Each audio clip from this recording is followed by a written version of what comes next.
Hi all, in this video we will try to understand a Purvabhadrpada nakshatra. This nakshatra ranges from 20 degrees of Aquarius to 3 degree 20 minutes of Pisces. That means Purvabhadrapada 1, 2, 3 padas are in Aquarius sign and Purvabhadrapada 4th pada is in the sign of Pisces. So Pura Bhadrapada consists of most of the Jupiter's energy. Jupiter is the nakshatra lord here. For Pura Bhadrapada nakshatra, the lord is Jupiter. What are the Jupiter nakshatras? One is Punarvasu, another one is Vishakha, third one is Pura Bhadrapada. Pura Bhadrapada consists of very high Jupiter's energy. So this particular nakshatra consists of two bright stars. Every nakshatra consists of some stars basically. This nakshatra consists of two bright stars. One is the Alpha Pegasi, another one is Beta Pegasi. So these two stars, they form a perfect straight line in the sky. And if you see the visible magnitude, one is of 2.47, another one is of 2.49. So visible magnitude is also a bit lower, so brightness is more, you can say. So they are you can easily locate them in the night sky, of course.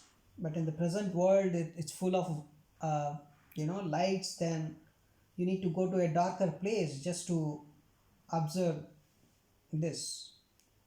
So Purva Bhadrapada, if you see the meaning, the farmer lucky feet, that is the meaning. Purva means the farmer lucky feet, a farmer, and the later like in that way, that is the farmer. So our ancient sages, when they observed this particular nakshatra in the sky, they analyzed it as a front legs of a funeral cart. We will try to discuss that more in detail.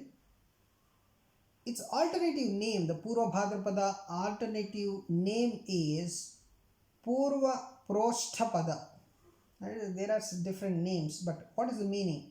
The meaning of Purva Prosthapada is the farmer, the feet of a stool. So basically, see, everything consists of some, let us say, four legs, a cot or a stool, whatever. In that, the front two legs, you can imagine them as Purva Bhadrapada. We will understand why this representation is given to this particular nakshatra. So, if you see the translations, a Purva Bhadrapada is something like the farmer lucky feet. A Purva Prosthapada is nothing but the farmer feet of a stool, right? So these translations clearly highlight the problems one encounters when translating Sanskrit terms into English. So the above translations that we discussed seem very odd, right? Very confusing, and they don't seem to convey much information also about the functioning of the nakshatra, right? But we will try to relate in a moment. So its main symbol is the front part of a funeral cot. So a funeral cot denotes our exit from the world, right? And what is a funeral cot? When a person dies, right? When a person dies, so you can see that person on a funeral cot. So it denotes, the funeral cot denotes the final stage of a person, the person's exit from the world. So in astrology also, in Vedic astrology, the sign Pisces, it is the 12th house, of course, if you in the Kalapurush Kundali, because Aries is the first house in the Kalapurush Kundali. So Pisces is the 12th house, right? So this particular 12th house, it signifies exit. So this nakshatra begins the sign of Pisces, if you observe. Because if you see the first part of the Pisces, which nakshatra is present? Purva Bhadrapada 4th pada is present, right? So Purvabhadrapada, fourth pada, actually starts the sign Pisces. So it is appropriate that the front legs of the funeral cot it is representing, right? Because Pisces is the final sign, right? So it's just Purvabhadrapada, fourth pada is going to start the sign of Pisces. So it's very logical that the front legs of a funeral cart representing this particular Purvabhadrapada nakshatra. So the front part of a normal sleeping bed can also be seen as a symbol of this particular nakshatra. So the 12th house relates to sleep also even more. Pisces, right? That is the 12th, natural 12th house. So this particular 12th house relates to sleep, which can be seen as a temporary form of death, right? Sleep can be uh, seen as a temporary form of death, right? So a sleeping bed would also relate to this particular nakshatra because 12th house is completely related to sleep. So it signifies the moment in time when, after doing our worldly duties, the materialistic duties, and mingling with friends after the fulfillment of desires. What is the fulfillment of desires? This is the 11th house, which is Aquarius. We prepare for retiring to bed in the night, right? Even you can consider it in a day or it in a life. Once your whole duties are done for a day, you go and sleep, right? So the 11th house, which is Aquarius, is showing up the completion of your activities, and then 12th house is the beginning of your sleep time. It is 12th house is always related to the sleep. Even in a life, once your duties are over, the worldly duties are over, you go and die finally, right? So that is where this final thing is coming into the picture here in the Purvabhadrapada. So if you see the alternative symbol of Purvabhadrapada, it is a man with two faces. So one face wears a benign look while the other one appears mad. One face is very good innocent, the other face is very mad. So two faces. So Purvabhadrapada people are always two-faced. That is the fundamental trait. So the first face you observe, it is very benign, innocent, good.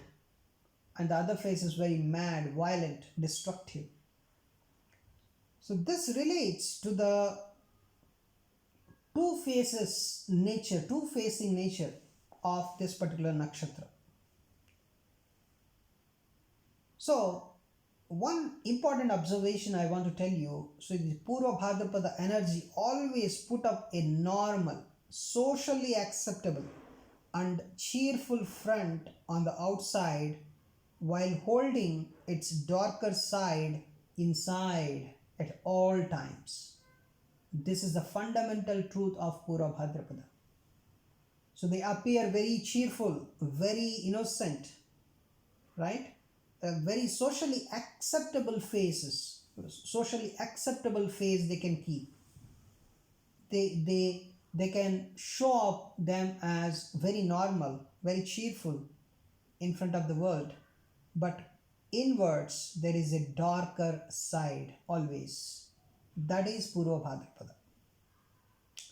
So that is the two faces symbol is one symbol for Purvabhadrapada, and the front legs of a funeral cot is another symbolism. And if you talk about the another symbolism, that is a sword.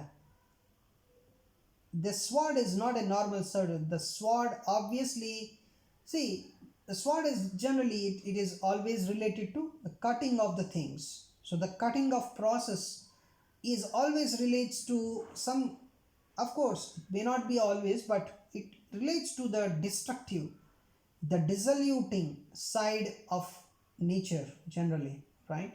It's cutting of nature. So this particular nakshatra is associated with that cutting of nature, the pains, injuries, accidents, deaths, and endings. Because after all, finally it is its fourth pada is present in the final sign, Pisces. So that is another symbolism. A sword is another. A sword is another symbolism for Purvabhadrpada. So another alternative symbolism for this one is a single ray of sun. So the single ray of sun, it relates to the gloomy, desolate aspect of this particular nakshatra, where all hope is at the minimum and the light at the end of the tunnel is very faint. It's a single ray of sun. Means generally rays of sun are very much brighter. It's a lot of rays you can observe, but it is represented with a single ray because it's the gloomy, because this nakshatra is a bit gloomy, right? The nature of the people is a bit gloomy. The hope is at the minimum, right? Generally the hope is at the minimum. So these are the symbols. So this is the basic symbolism for this particular Purvabhadrapada nakshatra, and fearful Shiva is the Lord. Of course, Ajayikapada is the main Lord, but what is Ajayikapada? Ajayikapada is actually the fearful form of Lord Shiva. We will talk about Ajayikapada, and that is the deity of this particular nakshatra, in our part 2 of this video. But in this video you can clearly understand Purvabhadrapada consists of two stars which are aligned in a perfect straight line, and Purvabhadrapada people are two-faced. They have a cheerful outside and a darker inside always. And Purvabhadrapada is associated with some destructive nature. It is related to sword, the cutting of nature. It is represented with the front two legs of a funeral cot. So the front two legs, they represent the starting phase of the ending, because the Pisces is the 12th house, which is actually the final sign in the Kala Purush Kundali, and this particular sign starts with the Purvabhadrapada 4th pada. So it is two-faced, sword like nature, cutting of nature, a bit destructive, and also a bit gloomy, having less hope also.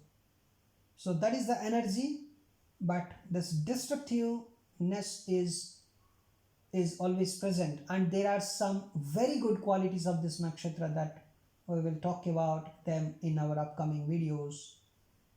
Let's meet in the part 2 of this video. Thanks for watching this video.